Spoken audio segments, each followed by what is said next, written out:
Hi, this is Christo Sween, and you're listening to the first episode of the BD Catalyst, a podcast for law firm business development and marketing changemakers. Today, I sit down with Ralph Cooper Jr., business development manager at Benesch in Chicago, and within the first minute, Ralph brings to light the purpose of this podcast. It's a place for people in our profession to learn from each other and be the catalyst for growth in our firms. Here's the conversation.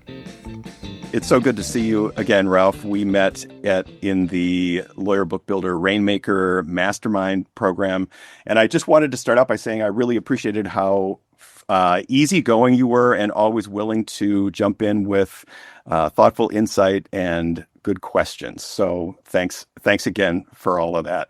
Yeah, absolutely. I really enjoyed it. And like I said, I love kind of being that person that kind of gets the conversation going. Sometimes you got to kind of get it off. Everyone's kind of a little hesitant, but like I also think sometimes being so new, you're so like a deer in the headlights that you just jump out there. That was a great opportunity for me being in a new role, having, other people that's been in the profession for years kind of bounce those ideas off of. So it's like an anxiety relief, and it kind of like calms you down and like let you know that, all right, you can do this and you're doing a good job. So, it was very helpful for me. So I loved it.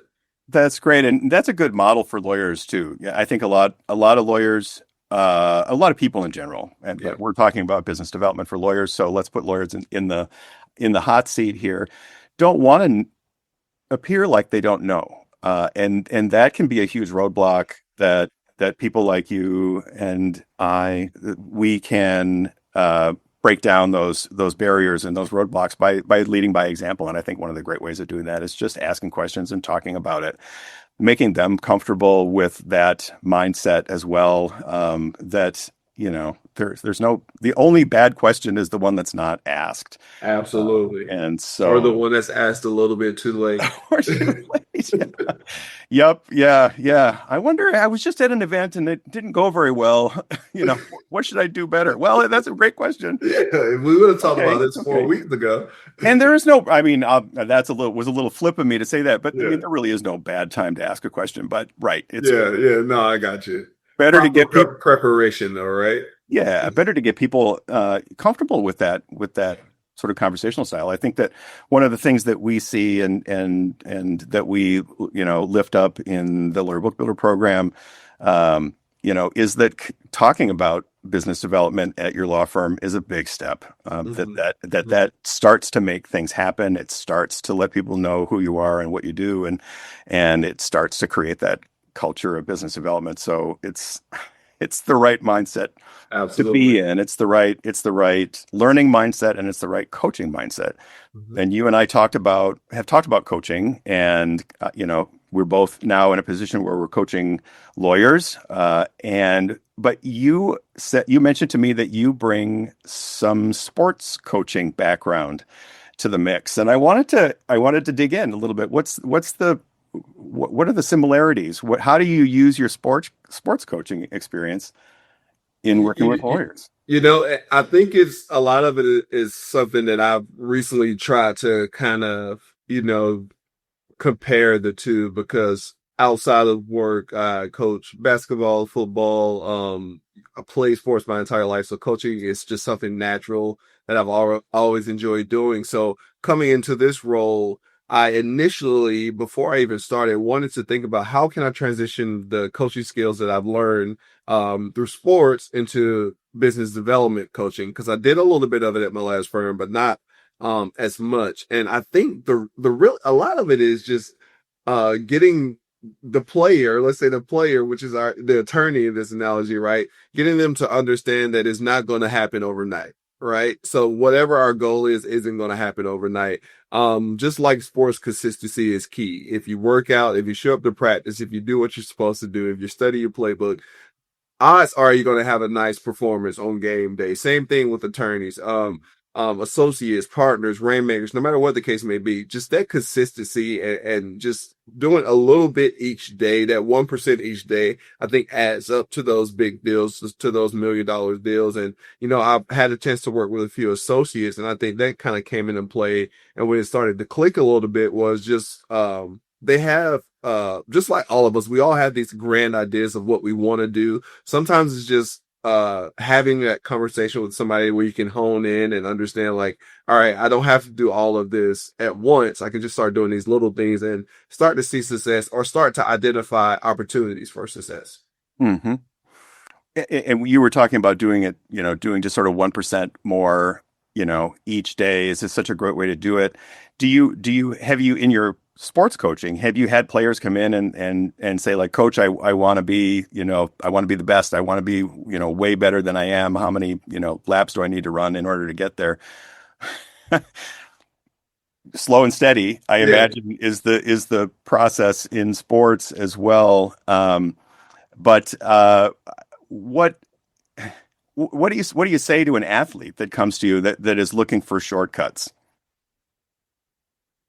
Good luck. I mean, do they exist? Yeah, but in the long run, will it be beneficial? No. So I think for me, I coach a lot of younger kids, seventh grade, eighth grade, those levels where they're kind of coming into their own, ninth graders, things like that. So I think the shortcut cuts do one thing, and that's create bad habits that eventually come back to haunt us. And I Oh, think the same thing with athletes, the same thing with attorneys, same thing with people. The shortcuts create bad habits to where it might work once, it might work twice, but then that third time is going to set you back a few more steps than you would not have been if you just did it the right way and you kind of put right. in the work and did those consistent steps. You touched base with those contacts. You stayed top of mind. You created thought leadership. You did all of the things, right? So when something occurs, they come straight to you because they know that you're their go-to person instead of, maybe you got lucky here, you got lucky there, and you put it on that third deal to make you lucky, and it's probably not going to happen. So,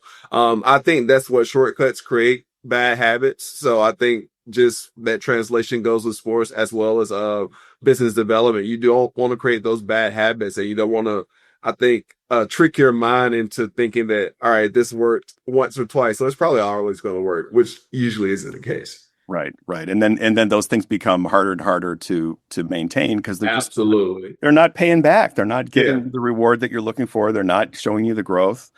We talk about measuring things other than revenue, and you mentioned $1 million deals, and right, I think that Mhm. people have, they're sort of pinned something on the Yeah. wall, and it's always good to kind of have that in mind. But what we're really looking for are, what are the steps that you need to take to make this consistent for you, and what are the appropriate things to measure. If your measurement is, well, in a year's time, I need to have brought in, $1 million of new work. Well, by the end of first quarter, if you're not a Right. quarter of the way there, oof, What have we done to work towards that? Yeah, well, you it's can't wait to quarter demotivating. three.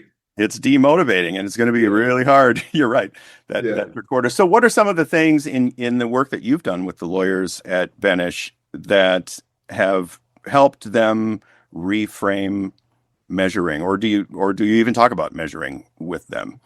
So we talked about measuring, but in the sense of measuring touch points, I think that's something that was super important for this specific attorney that I worked with as an associate, a few years away from becoming partner. So wanting to start building their book of business themselves to not depend on, the partner work that they were getting or referral work. They wanted to kind of start building their own book of business. So I think the initial idea was thought leadership. We can do blogs, we can do this, we can do that. But he had already had a great network of clients really from working with some relationship partner clients. They already knew him. They saw the work that he did. So these opportunities started to come up from him going to conferences and just staying in top of mind, like we talked about, just staying in touch with these people. And eventually he puts his name in the hat for a big RFP and wins it. So just that consistency and kind of, I think in that sense, it wasn't even about being consistent. I think it was about kind of reshaping the initial, approach. Sometimes you have a thought like, all right, I'll do thought leadership and that'll be the way. But also you might be overlooking a great honeywell of, opportunity that you have within your own network. So for this specific attorney, he had just done a great job, assisting relationship partners with their clients, that their clients noticed him and started to refer him out to smaller companies, up and coming companies that can use him. So I think he started to find his niche there. And, I think it is just like a forest fire. Once a little spark, gets lit, it kind of gets wild, and then all the ideas start sparking, the confidence grows, and you kind of start to see a little bit different approach to how they approach BD and how they're thinking about BD on a daily basis. I love that.